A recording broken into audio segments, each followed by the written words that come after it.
साल 2017 के उत्तर प्रदेश विधानसभा चुनाव में प्रधानमंत्री नरेंद्र मोदी ने एक बयान दिया था कि अगर उत्तर प्रदेश में हर गांव में कब्रिस्तान है तो शमशान क्यों नहीं।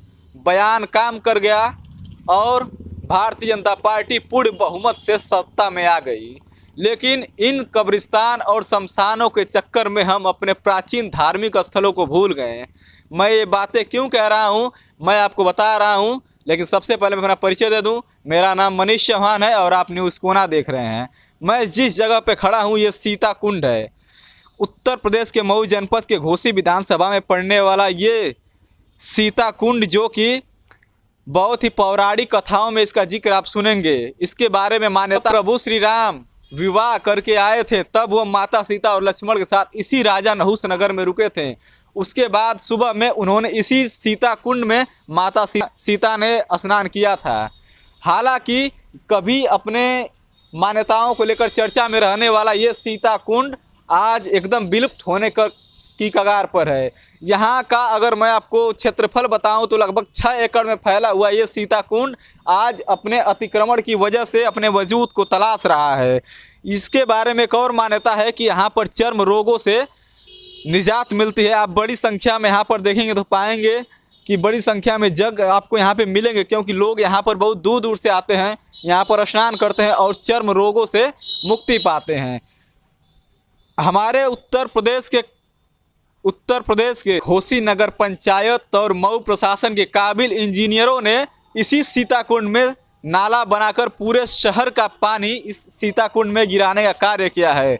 आज इस सीता कुंड का पानी काला नहीं होता अगर इस सीता कुंड में नाला नहीं होता। अगर आप देखेंगे तो ये सीता कुंड आज एक नाले का स्वरूप ले चुका है, क्योंकि शहर का सारा गंदा पानी इसी सीता कुंड में आकर गिर रहा है। इसके अलावा बड़ी मात्रा में यहाँ पर जलकुंभी से ये सीता कुंड पटा पड़ा है। अभी कुछ महीनों पहले दिवाली के बाद जब देव दीपावली मनाई गई थी अयोध्या में और देश के तमाम जगहों पर, तब इस सीता कुंड पर भी देव दीपावली मनाई गई थी। इसके अलावा उत्तर प्रदेश और बिहार का लोकप्रिय छठ पर्व भी जब मनाया जाता है तो उस समय अगर आप आएंगे यहाँ पर तो आपको बड़ी मात्रा में यहाँ पर बैनर और पोस्टर दिखेंगे। तमाम संगठनों के लोग अपना डंडा और झंडा लेकर यहाँ पर मौजूद रहेंगे, लेकिन कोई भी इस सीता कुंड में गिरते हुए नाले की बात नहीं करेगा। क्यों नहीं बात करेगा? क्योंकि उनकी कोई सुनेगा ही नहीं। और यहाँ के अधिकारियों को ये पता है कि हिंदुओं के किसी भी कुंड में आप नाला गिरा देंगे तो कोई भी बोलने वाला आपको नहीं मिलेगा। आज इस कुंड में अगर नाला नहीं गिरा होता तो ये स्वच्छ रहता। इसके अलावा किसी भी प्रकार की गंदगी इस कुंड में नहीं रहती। मैं आपको बता दूं कि इस कुंड में 2011 के बाद से नाला गिरना शुरू हुआ है। अखिलेश सरकार में जब सभी कब्रिस्तानों पर चारों तरफ से बाउंड्री वाल हो रही थी, चहारदीवारी मरवा रहे थे, तब इस सीता कुंड पर किसी भी प्रकार का सौंदर्यीकरण करने का ज़रूरत यहाँ के स्थानीय विधायक को नहीं हुई। इसके अलावा यहाँ पर भारतीय जनता पार्टी के विधायक हों या फिर तमाम संगठनों के लोग, चाहे विश्व हिंदू परिषद हो या बजरंग दल हो या हिंदू युवा वाहिनी हो, किसी भी संगठन ने इस नाले को लेकर यहाँ पर किसी भी प्रकार का विरोध नहीं किया। अगर आप देखेंगे तो इस सीता कुंड का पानी एकदम से काला हो चुका है।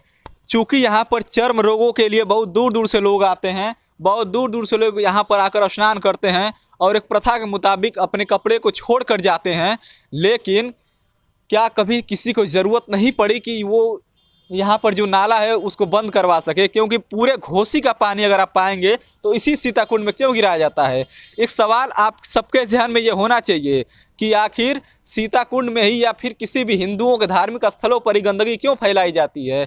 क्यों उनके कुंड को पोखरी का स्वरूप बना दिया जाता है? तमाम संघर्ष समिति के लोग हों या फिर घोसी के जो भी समाजसेवी, कथित समाजसेवी हो, क्या किसी को भी ये ज़रूरत नहीं पड़ी?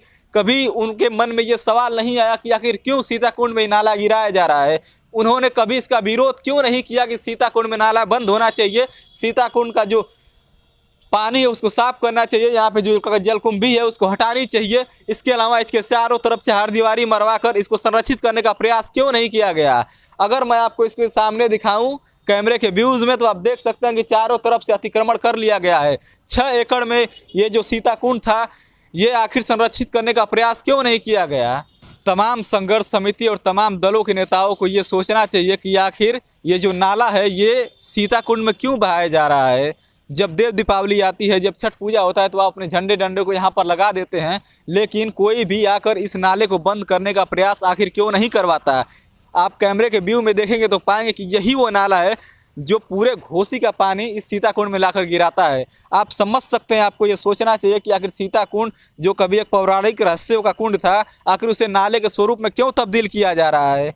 आखिर ये नगर पंचायत घोसी की तरफ से ऐसा क्यों किया जा रहा है, या फिर स्थानीय विधायक हो कोई इसके खिलाफ आवाज़ क्यों नहीं उठा रहा है। ये सवाल आपको करना पड़ेगा, पूरी घोसी की जनता को करना पड़ेगा। न्यूज़ कोना के माध्यम से मैं मनीष चौहान आपको ये बताना चाहता हूँ और ये दिखाना चाहता हूँ कि सीताकुंड की दुर्दशा दिन ब दिन और बद से बदतर हो जा रही है। 6 एकड़ में फैला रहने वाला ये सीताकुंड रामकुंड आप देख सकते हैं कि मात्र कुछ बीघों में सिमट के रह चुका है। ऊपर से ये जलकुंभी और पानी निकास न होने के लिए यहाँ पर नाला बना दिया गया है, ताकि यहाँ का पानी और ज़्यादा से ज़्यादा काला हो सके और सीताकुंड को हम संरक्षित न कर पाएँ। मेरे घोसी के लोगों, उठो और इसके लिए आवाज़ उठाओ। उन तमाम नेताओं के सामने आवाज़ उठाओ जो आपसे वोट मांगने आते हैं। उनको ये बताओ कि आखिर सीताकुंड को आप संरक्षित क्यों नहीं कर रहे हैं। हिंदुओं की आस्था का प्रतीक अगर सीताकुंड संरक्षित नहीं हुआ तो आप किसे क्या कहेंगे।